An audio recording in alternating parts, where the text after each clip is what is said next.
Hello and welcome to another episode of This Expat Life. As always, I talk about expat life with a touch of personal development. And in today's episode, I want to share more about my own journey, and particularly the leap that I took from diplomacy to coaching. I often get so many questions about why I left my glamorous diplomacy career, how I did it, why I chose coaching, and I figured why not record a podcast episode about it. And today it's Monday, and I woke up this morning and I realized how happy I was and how excited I was that it was Monday and I got to get back to work again. And I also realized that when I was still in my diplomacy career, I often didn't feel that way.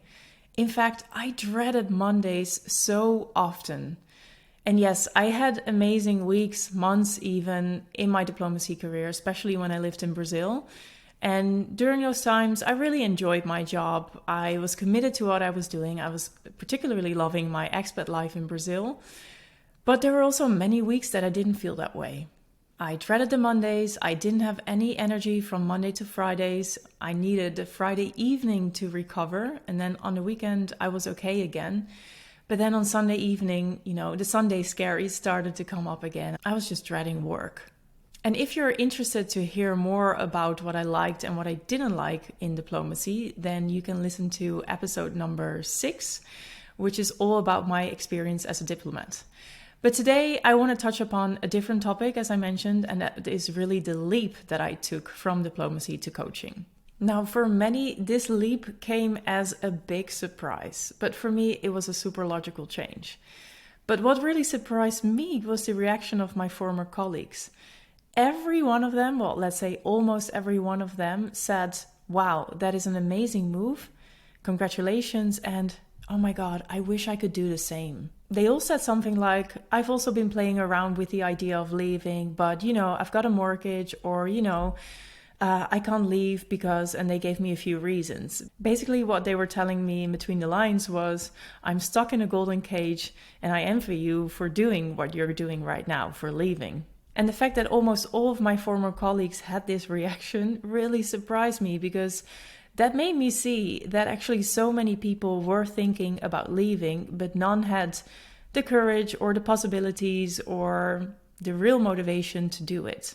But okay, back to why it felt logical to me. Well, it may have come as a surprise for everyone around me, but I already knew for years that I was going to leave.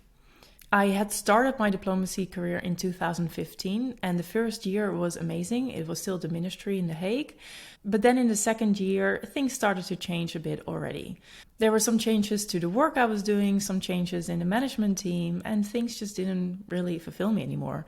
And it got so bad that I sort of had a bored out. Like, I had stress symptoms, but I wasn't feeling stressed at all. In fact, I just wasn't feeling fulfilled.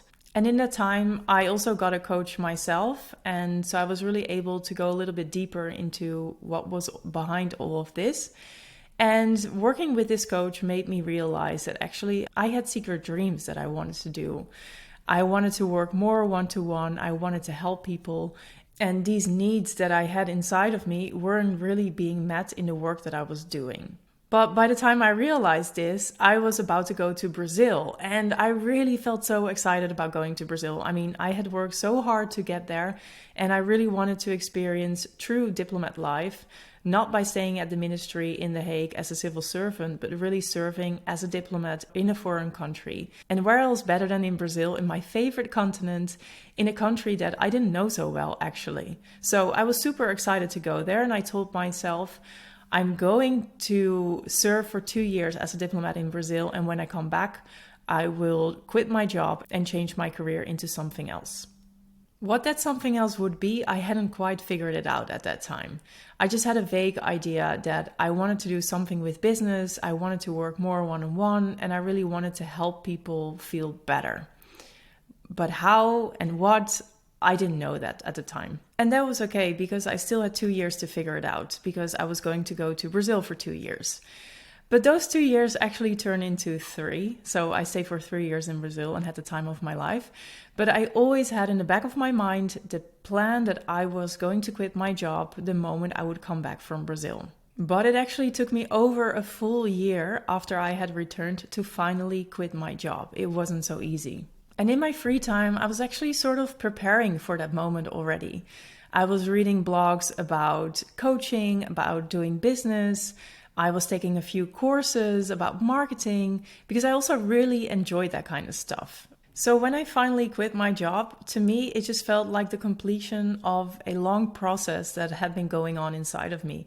Because for at least 4 years, I knew that I was going, no, actually 5 years, I knew I wanted to quit my job. It already came into my mind, I think, in the second year of working at the ministry. So finally taking that decision to quit my job was for me more like oh, finally, I did it. Whereas for everyone around me, except for my inner circle, it came as a big surprise because not a lot of people give up their steady diplomacy career for something like coaching. But even though it was a logical completion of a longer internal process that I'd been going through for a couple of years, it was still really difficult to execute the plan, to really take the action of handing in my notice. And that was partly due to external circumstances and also due to internal factors. And I think this could be useful for more people who are looking at making a change. So let me explain what I mean. So my plan after Brazil was coming back to the Netherlands, buying a house while I still had a fixed contract, starting an intensive coaching course to become a certified coach, and then quit my job. However, 3 weeks after I moved back home, my dad very unexpectedly died. And obviously this was soul crushing, like it shook my world upside down. And there was actually more going on at that time. I had just moved into my new house when my dad died. I had moved in there like a week before he died, so I didn't have any lamps and curtains still. I started the coaching course 3 weeks after my dad had died. And this course was like really soul digging deep. So obviously a lot came up for me in that period. I also fell in love with someone who broke my heart a couple of times in a really bad way. And of course there was a pandemic and lockdown. So I just felt horrible. And obviously there was no space for me to quit my job. Like I was just trying to survive emotionally. But then about like 9 months later or so, things were looking better for me. I had finished my coaching course. The sun was shining again. There were no lockdowns, at least for a little bit. My heart was a little bit more healed. And I felt more at home, which is really, I think, key if you want to feel well and make big changes. So in early June 2021, I got my coaching certificate, and in theory, I was now ready to quit my job. This was the final step of my plan after all, get my coaching certification and then quit my job. However, it took me another 6 months to finally let go of my job. And it could have been a lot longer if I hadn't quite pushed myself to quit my job. And those are the internal factors that I'm talking about. Obviously, there are external circumstances that can postpone or delay our plans, like in my case. I have a lot of empathy for the younger version of myself who was going through everything. But at some point, you have to get out of victim mode and it's time to be proactive again. And I realized through a coaching exercise that I myself was holding me back. It wasn't only the external circumstances, it was also some deep beliefs that I had that kind of held me back from stepping forward. And I remember waking up one Monday morning in the summer of 2021, it was actually late summer already, and I was just dreading the work week again. It was one of many in a row that I was dreading it. And all of a sudden I realized nothing's changed compared to a year ago. I still feel as bad. From Monday to Friday, I have no energy. I don't feel inspired to do my job. Of course, it wasn't always that bad. I also was motivated by deadlines and pressure. But overall, the energy was gone. I just didn't feel happy in my job. And that Monday morning in the summer of 2021, I realized I still feel as bad as I did a year ago, and that was after my dad had died. Obviously, emotionally, I felt much better, but when it came to my work, it was the exact same thing. And I also realized that a year didn't change anything about my situation. I was still stuck where I was, still unhappy where I was. And this taught me that nothing changes if nothing changes.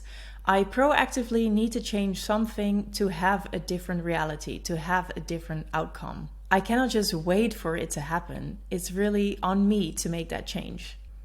And there were two key factors in actually making that decision to quit my job.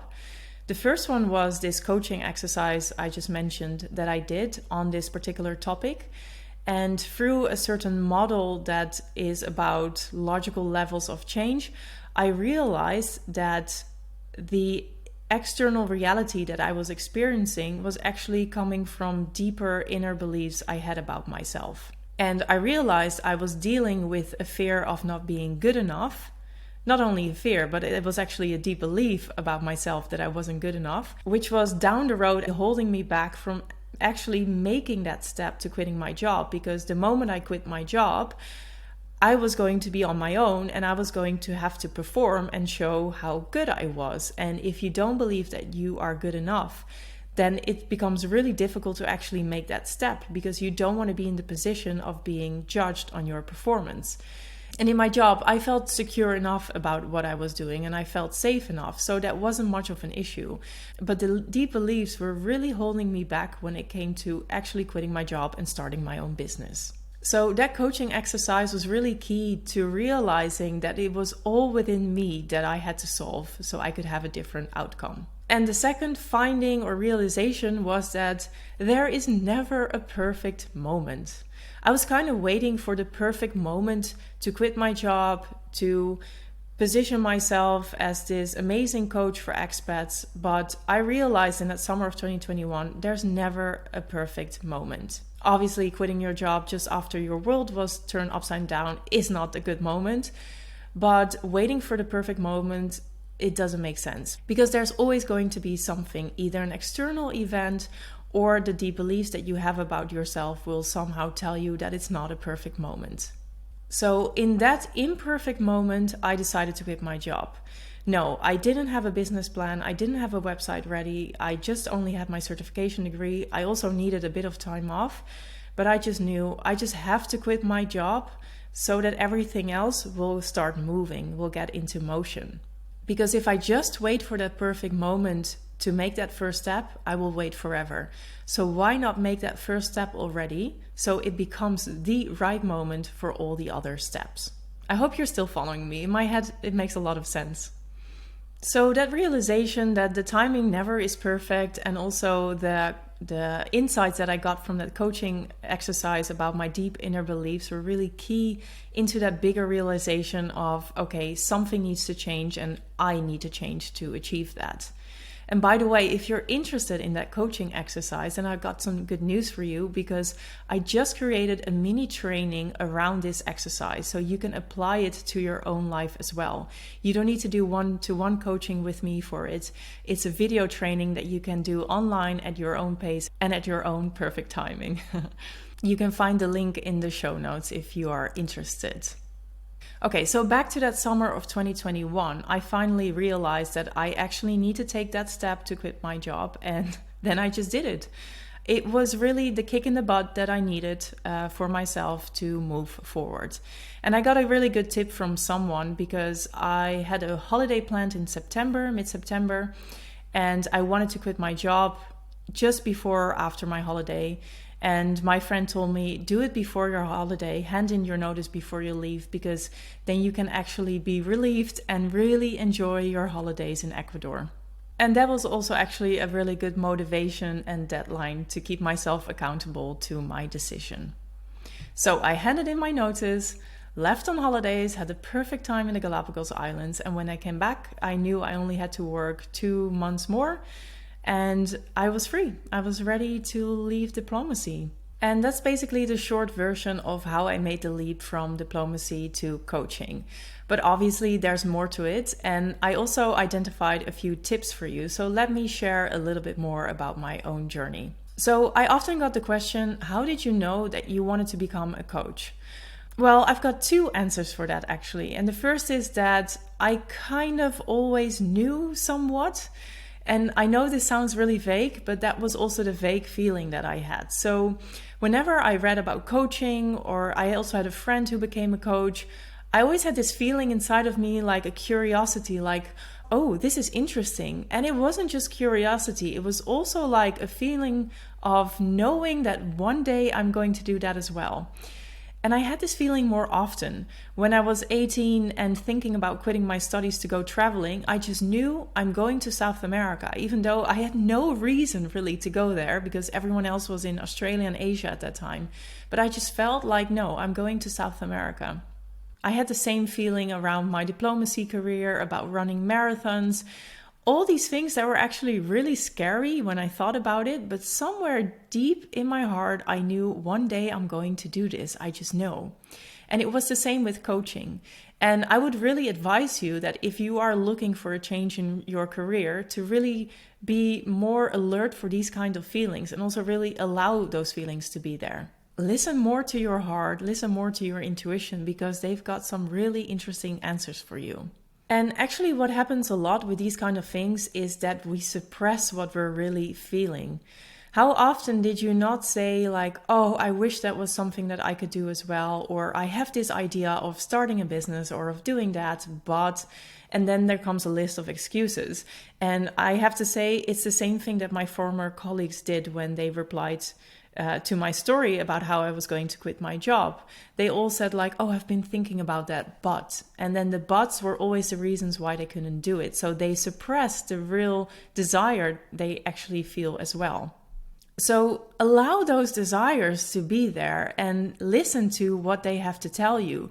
Maybe the real desire is not so much about starting a business or moving abroad to open up your own B&B, but it's really about having more freedom in your life. So allow those feelings to come up and just be with them for a little bit so you can hear what they have to tell you.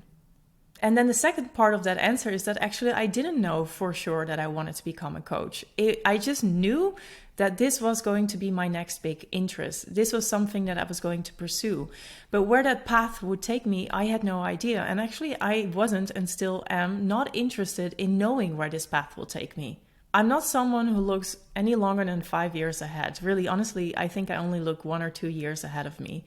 And I don't need to have that certainty of where this path will take me. And I can suggest this approach to anyone because it makes life a lot more easy and fun. I often meet so many people who want to be 100% sure of a certain step before they actually take that step. But what happens is that they never take that step because rarely you can be 100% certain that this step is going to be a good step for you. And that just means they miss out on so many opportunities, or they waste their energy or suppress their desires and dreams. And this, in my opinion, is not how you want to live life. How I see it is that every step I take is part of my path. And it doesn't matter if the step is wrong or right, because it's part of my own path. So it's going to be a good step anyway, because it's my step. And this approach really takes off the load, takes off the pressure that comes with taking these steps. And if you take away the pressure, it becomes much easier to take the step. So if you are playing around with the idea of quitting your job or doing something else, or you have another big dream in your life, please, for the love of God, take off that pressure for yourself. So to summarize my answer for this question, I kind of knew that I wanted to do coaching, but I wasn't sure if I wanted to do that for the rest of my life. I just knew this is a big interest that I want to pursue right now, and I'm curious to see where this path will take me. And that's what I'm doing up until this day. And I can totally see myself doing something completely different in 10 years or so. But as I said, I don't think that far ahead. But coaching is something I want to do right now, but it doesn't mean that I have to stick with it for the rest of my life. And that helps to take off the pressure with that step. So go for it, people. And a question related to that question is, what if you don't know what you want to do? What if you only know you don't want to do this, whether it's a job or a relationship or something else anymore, and you want to do something else, but you don't really know what you want to do? Well, what always really helped me was to identify what I like doing in my free time. So think about your free time. What are the things that you don't need any push for to do, any motivation, like the motivation is already inside of you? What do you do effortlessly, basically? So in my free time, I was always reading books about personal development. I was reading blogs about personal development. I was taking courses about business and marketing and other things. So that to me was a clear sign that this is something I will be interested in. And another way to look at your interest or your qualities is to look at when you are in flow. So what is something that comes easily to you, but is also something you just immerse yourself in without any effort, that you are so in flow that you totally forget about the world around you? So in my case, I can totally forget about the world when I'm creating a new training like I just did, called the Expat's Path. I am so busy and enjoying making a sales page, making the outline for the training, recording the videos. I don't need anyone to motivate me for this. And actually, I need people to take me out of this activity to remember that I've got to eat and sleep as well. This is how much I am in flow when I start doing these things. And this is also a clear indicator that this is something that you're good at and that you love doing. So look at what are the things that you do in your free time, what brings you in your flow, and see how you can translate that to a new career. Okay, so let's say you identified your next step as well. You know you want to quit your job and you also know what you want to do. But knowing something, like I've shown in my own story, doesn't equal actually doing it. And what really helps is to ask yourself, what is the worst that can happen? The absolute worst if it doesn't work out. And in my case, if I would fail as a coach, if I would fail as an entrepreneur, it would simply mean that I would just look for another job. That was the absolute worst that could happen to me. And to me, that is like I don't even need to think about this because I'm a hard worker. I know I will always work. So if I don't make it as a coach or as an entrepreneur, I will just find a job again. It's not so difficult. And knowing that the worst that could happen was just finding another job actually made it a lot easier to take this step. And in my case specifically, a lot of people in my inner circle also ask me, like, why don't you not quit your job, but just take a sabbatical? And in that sabbatical year, you try to get your business off the ground. And then if it doesn't work out, you can always go back to diplomacy, because they were afraid, that it wasn't going to work out. And they wanted to make sure that I had something to fall back on. But in my case, I didn't like my diplomacy career anymore. It didn't give me any energy. It didn't make me happy. So for me, it was very clear, like, why would I go back to diplomacy? It would just be a safety net. And to me, that's really a fear-based decision. And I don't want to make decisions out of fear. I want to make decisions when I feel empowered and positive. So I really decided to not take this sabbatical year because to me it was very clear. If I have to find a job again, if I fail as a coach, then I'm not going back to diplomacy. I'm going to find something else.